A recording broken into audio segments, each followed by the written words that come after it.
Pour l'accouchement de ma fille, je m'étais rendu compte un peu tard que je ne possédais aucune technique pour faire face à la douleur. J'avais donc accepté ce que l'on m'offrait de mieux, la péridurale. Cela a été mon plus grand regret. Pour mon second accouchement, je voulais partir sur de nouvelles bases, avoir en ma possession une arme suffisamment solide pour que mon accouchement se passe comme je le souhaitais. Pendant plusieurs mois, j'ai été aux rencontres du mercredi à l'Épi, et cela a transformé ma vie. Cela m'a permis de voir les choses, les gens, sous un autre angle.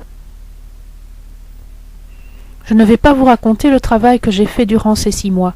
J'ai juste envie de parler de moi et de mon bébé. Bébé, car je ne désirais pas connaître le sexe. Je savais déjà qu'un petit bout pouvait entendre ma voix, celle de son papa, et aussi la musique. Ce que je n'imaginais pas, c'est que tout ce que je vis, tout ce que je pense, tout ce que je ressens, mon bébé le sent aussi. Alors qu'en est-il quand je pleure, que je suis triste, que je suis déprimée?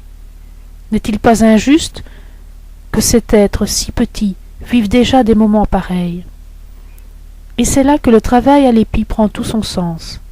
Pourquoi ne pas changer ma façon de parler, de voir, le côté positif des choses, mais aussi des gens, pour que mon bébé et moi, nous puissions être heureux.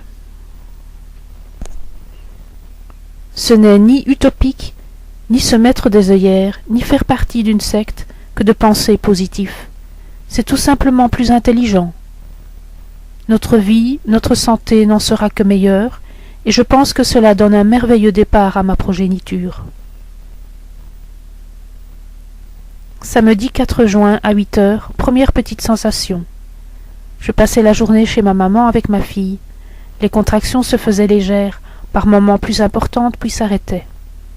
Non, ce ne serait pas pour aujourd'hui. À 17 heures pourtant, plus aucun doute. Le travail commence bel et bien, et il serait temps de penser à faire garder la petite, et surtout de préparer la valise. Et oui, j'étais tellement cool que rien n'était prêt. Mais pas de souci, entre 2 contractions, le sourire aux lèvres, je me prépare pour le grand jour.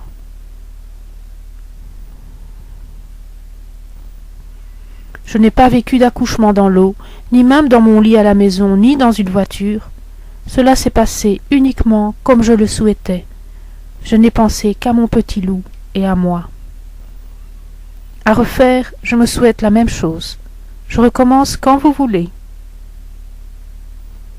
Lors d'une réunion à l'Épi, des jeunes mamans témoignant du vécu de leur grossesse et de leur accouchement avaient dit de leurs enfants qu'ils étaient différents des autres. Normal, m'étais-je dit, quel parent ne trouve pas son enfant extraordinaire?